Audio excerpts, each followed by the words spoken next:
Over the past few weeks, we've talked a little bit about how to deal with some really big feelings that many of us have. How to deal with anxiety, how to deal with jealousy, how to deal with the worst case scenario befalling you. And today I want to talk about the idea of being disliked, how to deal with it, and how it's actually a really good thing if you feel that people don't like what you're doing and are willing to stand in contrast to what people think that you should be doing. That's what we talk about here on this channel. How can we look at the world around us, from documentaries to books to conversations with people to general interactions with the world, to understand what the world is trying to tell us. The decisions that other people make do affect our lives, but the most important decisions that will affect your life are the ones that you make for yourself, because every decision is either bringing you closer to who you want to be or further away. So how can the idea of being disliked bring you closer to who you want to be? If you have ever been disliked or hated for something that you did or didn't do, then you have understood what it's like to be on the outskirts of the majority. And it's not the greatest place to be. And on the Maslow hierarchy of needs, the bottom rung is food, shelter, the basics. The rung right above that is social inclusion. Our social inclusion needs are only second to those of our primary needs of survival. So when we feel like we're on the outskirts of society, we really are stepping into an unknown world because we feel like we are on our own. And the thing is for a few moments you might be, but in the end, the results will bring you towards the people that actually want to be around you and aren't superfluously or superficially being there because of a front that you are creating. Fred Adler talks about this idea in a variety of ways. He talks about we only can create meaning in this world based off the meaning we decide to assign to the world. And so if we start at the very beginning, the trauma that we experience as children and the difficulties that we face as children continue to have meaning in our adulthoods that we assign to it. Now you might be thinking, well, yeah, it's a lot easier said than done to say, wow, what happened to me as a kid doesn't mean anything. But that's not entirely what he's saying. It's not that it didn't mean anything. It's that you get to decide what meaning it continues to have in your life. Is it something that is going to stop you from the next version of yourself? Is it something that's going to propel you? Or is this actually something that's going to force you into submission of a life that you don't actually want? And that every choice we're making is a result of us wanting to create some kind of goal in our life. And if you aren't fully aware of what you're doing or why, these goals may be hidden and they may be ones that you in reality don't actually want to follow. Now these goals could be you maintaining what everybody else wants, doing what your parents tell you to do. And if you're doing that, then you are very much living a life that you don't want. And you could feel a lot of resentment towards everyone else because you are behaving in a way to make other people feel better. But at the end of the day, the only person whose emotions you can control and are responsible for are your own. So when Alfred Adler talks about you letting go of the trauma, or it doesn't actually mean anything, your past doesn't exist, it's saying you get to assign meaning to it.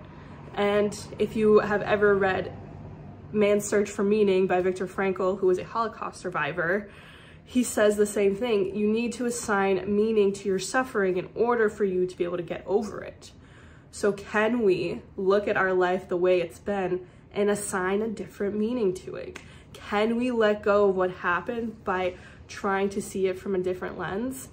What you have gone through was difficult, it was hard, and it wasn't your fault. But you get to choose to move on from it because you have decided that you are worth more simply by being who you are, and you don't have to allow other people to have power over you anymore.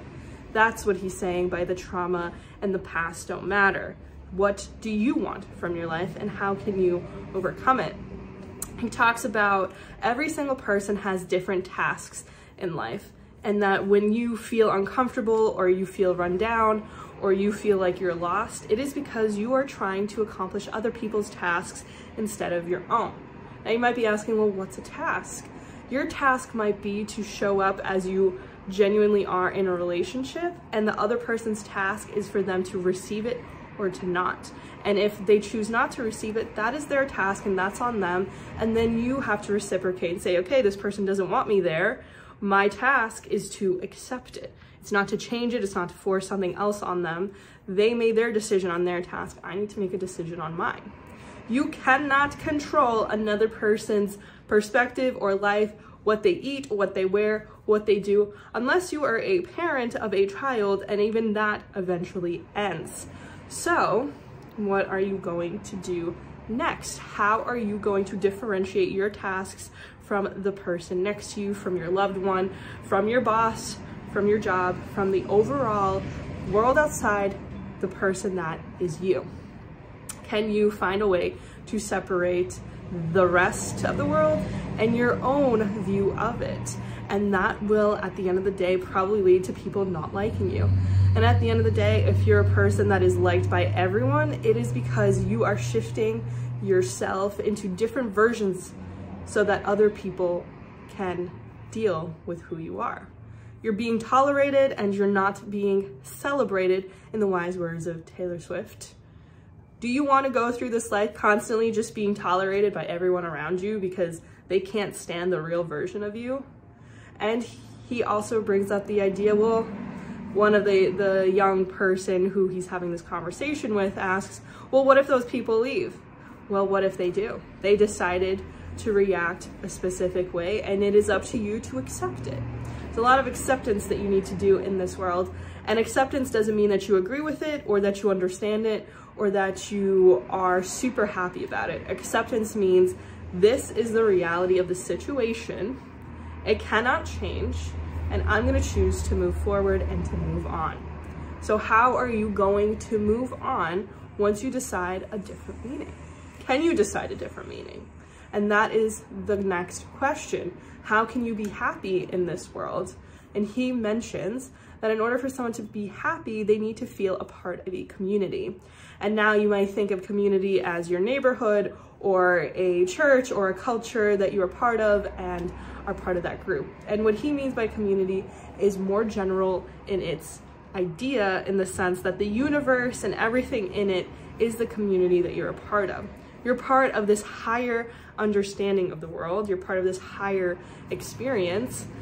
So that is the community that you are serving. In the general and in the specific, you could be serving a particular volunteer organization or specific place in your community, in the sense that we generally, as all of us know it, as the place that you live. But in order for you to feel happiness, you need to feel of use to someone else, and that someone is the greater community at large. How are you contributing to the world that you live in? Are you participating in a way that truly resonates with you? And doing the thing that truly resonates with you will create people in your life who don't like you. And that means that you are on an authentic path, because you're not just agreeing with everyone and their thoughts and their ideas. You are deciding for yourself what you actually want to do and what that means for you. So decide for yourself, what are you going to do? And he does a very interesting job within this book to share with us these different perspectives. So the young person comes to this philosopher over a span of 5 days, over a course of multiple weeks. And they go into a variety of topics, including all problems are interpersonal relationship problems, which is a really big point that he talks about, that every problem that you've ever encountered has to deal with an interpersonal relationship issue. And interpersonal means you and another person. And think about it. Every problem that you've ever had, does it come down to a problem that you had with another person, what another person thought of you, what another person didn't think of you? It usually comes down to those things. Because if we were to live as a person separate from the entire world, a lot of these thoughts that we have would disappear, because they can only exist in the context of the larger group. And it's interesting because at the end of the day, the individual can only exist within a group. Because if the individual existed by itself, there would be no separation between that person and the rest of the world, because the rest of the world doesn't really exist, because it's just them. So in order for you to become an individual, you have to be out in the world and be able to create an identity for yourself. So you need to have these interpersonal relationships. And even if you don't have a great deal of friends or aren't on a platform that reaches millions of people, you are still dealing with interpersonal relationships all the time. And every problem that you have ever experienced has to go back to that. So if you have had issues with struggling on how your body looks, or have had issues that go very deep, it is most often, and it is related to something that's happened with someone else. A lot of the times we create these ideas or images of ourselves that are through the eyes of other people. And in order for us to be courageous, we have to step back and say, this isn't me, this isn't what I want. I need to step back and say, hey, this is you, this is me. And if you don't like me, I need to know that so that I can move through this world in a better way.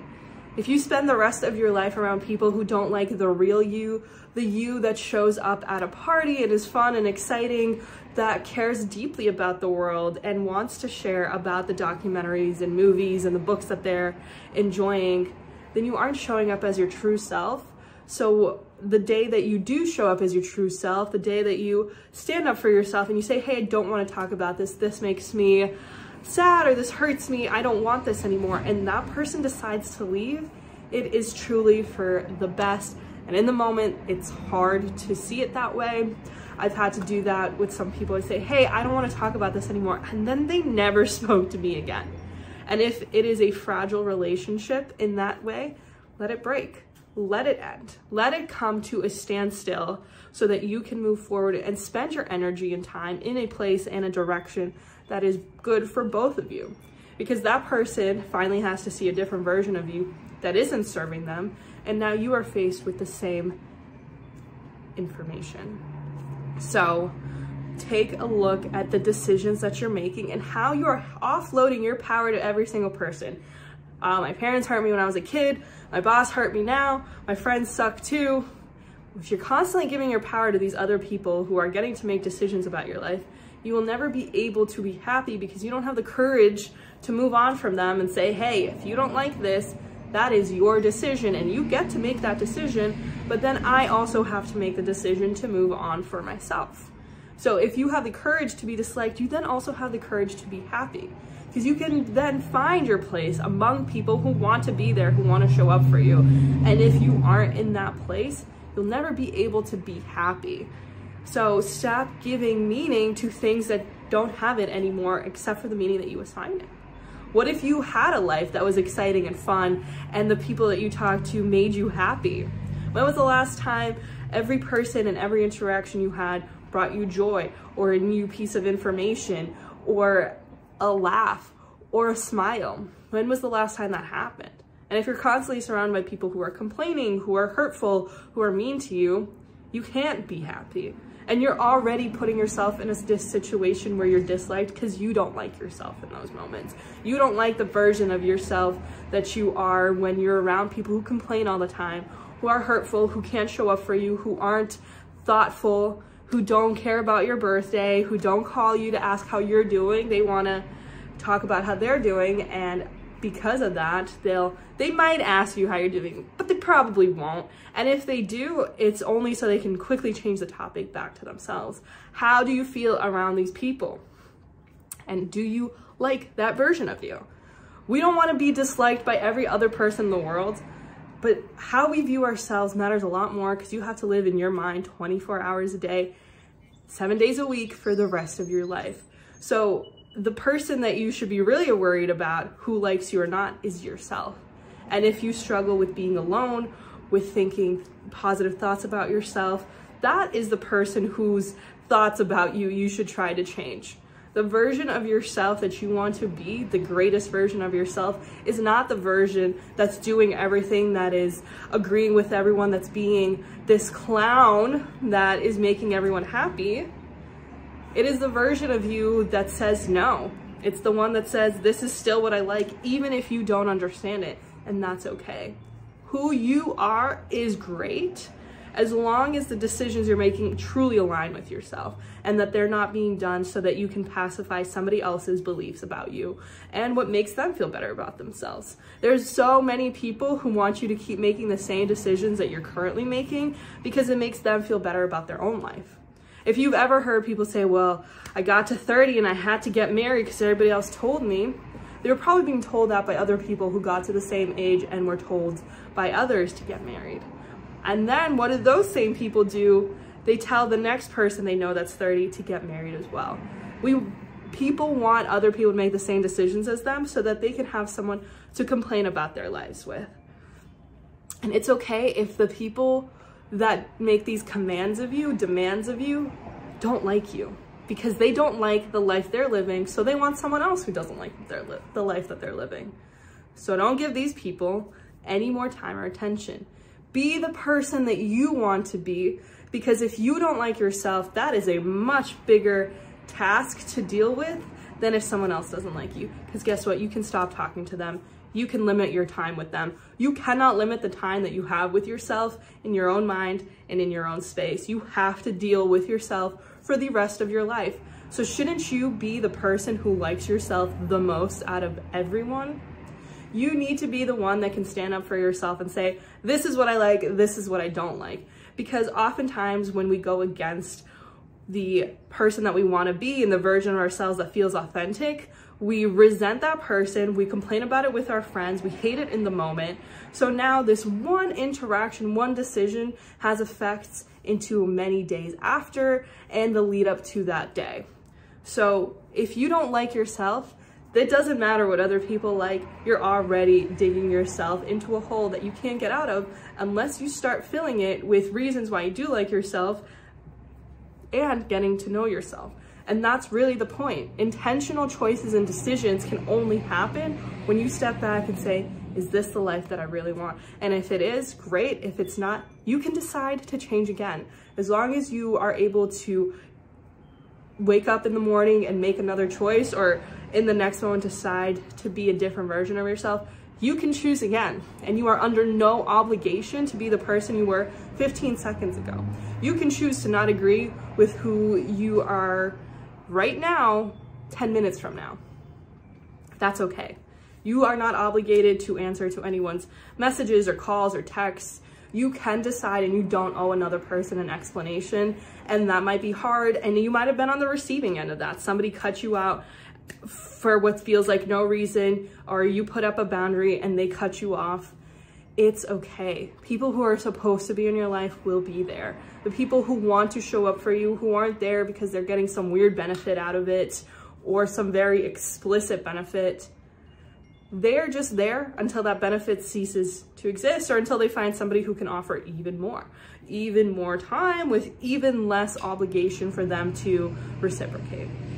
So you don't want those people in general. And if those people decided to walk out of your life, it's hard in the moment, and I get it. I've been there. This past month, I've had many people that I used to care about a great deal just walk out of my life, and that's okay, because those people were not able to stand up and be there for the person that I actually am. They were there for the benefits of what I provided or what they thought I was providing, and the second I wasn't, they moved on. And you need to move on too. Have the courage to be disliked. Have the courage to stand up for what you want so that you can be happy. We don't know how much time we get in this world. We don't know when the last day is or the last moment.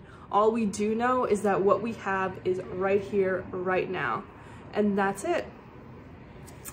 We just need to move on and say, let's get together with ourselves and decide who we're gonna be. Let's move on. It doesn't matter what happened. It doesn't matter what they said or didn't say or who they wanted to be. It matters who they are right now. Who is showing up for you? And it better be you that's showing up for you, because everyone else can leave and is under no obligation to be there. The only one who's obligated to show up for you is you. So let's start showing up for ourselves. Let's have the courage to be disliked and to let the people go who don't want to be there. You need to want to be there for you, and that's it. So let me know what you think. How have you had the courage to be disliked? What was it like on the other side? What did it bring to you? And we'll keep talking about this. We'll keep talking about Web 3, Web 1 and 2, and the world at large. This is our life. Let's live it the best way we can. Have a great week.